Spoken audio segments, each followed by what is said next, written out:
Assalamualaikum warahmatullahi wabarakatuh. Di sini kami ingin menjelaskan tentang codingan asosiasi antar data. Pertama-tama kita install terlebih dahulu Django project-nya. Kemudian akan mendapatkan folder asosiasi.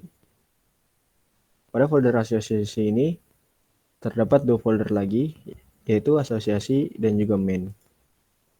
Folder asosiasi ini bisa kita buat melalui start project.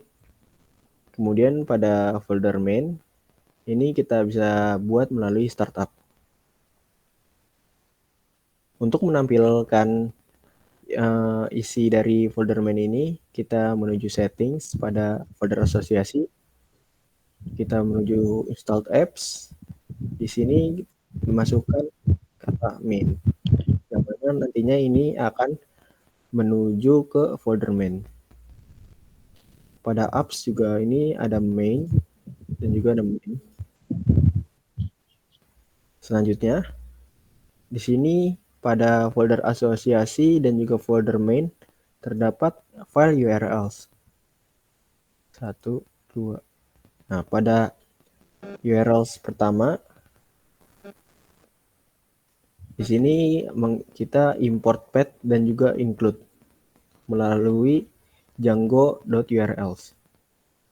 Pada URLs pattern berisikan path, di sini dikosongkan untuk menuju ke main URLs. Main URLs itu menuju ke sini, yang nantinya akan diteruskan oleh URLs pada main. Nah, pada URLs pada main, di sini kita mengimport view dengan cara from titik. Titik ini merupakan isi dari URL py yang menunjukkan untuk mengimport views. Lalu pada path di sini juga kita kosongkan. Di sini isi views.home name sama dengan home. Yang mana di sini untuk menampilkan dari home.html. Nah, ini tampilan home-nya nanti. Oke, kemudian untuk views akan dijelaskan oleh teman saya. Baik, untuk selanjutnya untuk halaman views.py.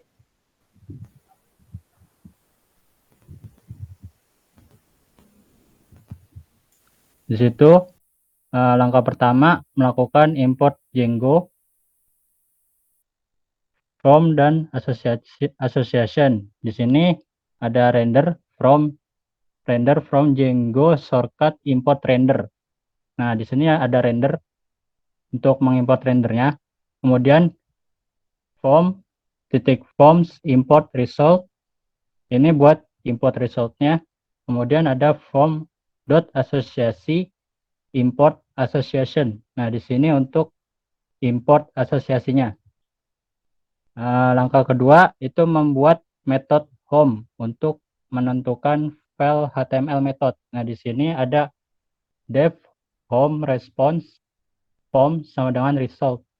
Kemudian di sini mengembalikan render response main/home.html.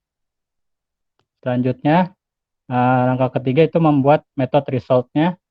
Nah, di sini di dalam method resultnya itu melakukan pernyataan dengan menggunakan if else. Dan nantinya proses tersebut akan mengembalikan sebuah main/result.html. Untuk selanjutnya ke file form.py. Nah, langkah pertama di form.py ini melakukan import form dan pkg/resource. Kemudian membuat kelas baru yang bernama result.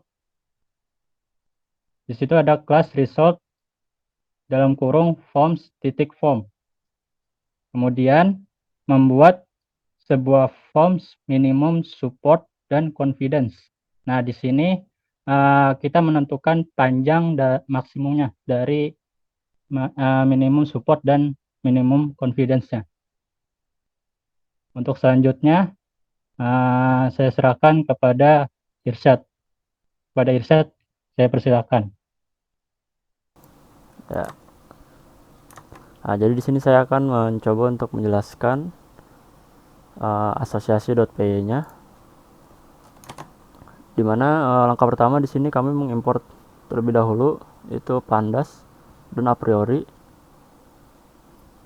Yang selanjutnya itu kami membuat variabel baru yaitu store data, di mana variabel store data ini untuk membaca atau read file CSV yang telah tersedia pada folder data menggunakan library dari pandas yang tadi import tadi ya. Lalu kami mendefinisikan sebuah function yang bernama association ini, yang dimana nantinya function ini akan terpanggil pada views.py. Selanjutnya pada function ini kami membuat sebuah record dengan array null, yang mana record ini tuh berguna sebagai list yang akan terus melakukan pengulangan hingga semua data pada CSV yang telah disediakan di folder data itu dimasukkan ke dalam list yang bernama record ini. Selanjutnya di sini kami membuat dua variabel lagi, yaitu association rules dan association result. Dimana untuk rules ini kami menggunakan metode yang bernama a priori yang terdiri dari record, min support, min confidence, min length, dan min length. Dimana min support ini kami dapatkan dari support pada view.py, dan confidence ini juga kami dapatkan dari views.py dengan min length 3 dan length 2 itu. Nah, selanjutnya association rule tadi itu akan dimasukkan ke result. Lalu kami membuat sebuah metode yang menampilkan rules atau pola-pola dari asosiasi pada transaksi tersebut dengan variabel p sama dengan 0 dan pd array itu 0. Yang mana metode ini menggunakan variabel baru lagi, yaitu item dan association result, di mana association result ini itu digunakan sebagai elemen per baris untuk hasil dari output yang akan ditampilkan nantinya. Lalu pada variabel q ini kami mendefinisikan sebuah rule, itu sebagai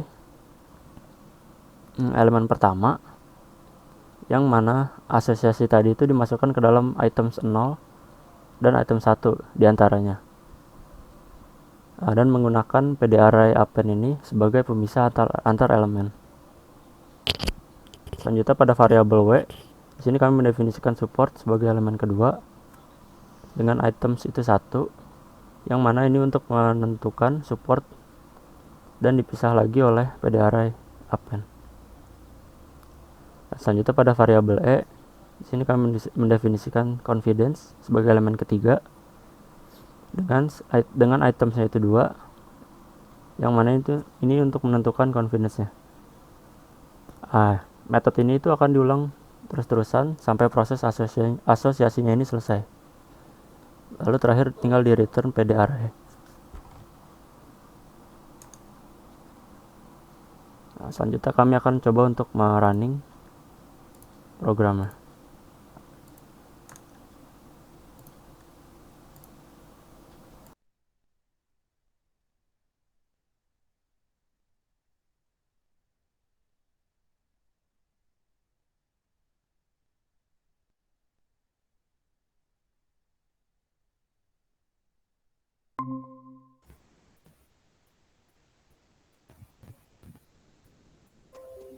Nah, ini tampilan awal dari web Django yang kami buat.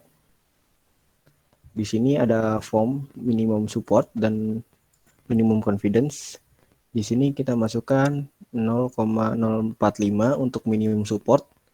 Lalu untuk minimum confidence di sini kita menggunakan 0,2. Lalu di sini ada button submit-nya, bisa diklik. Nah, ini hasil asosiasi dari data yang telah kami buat.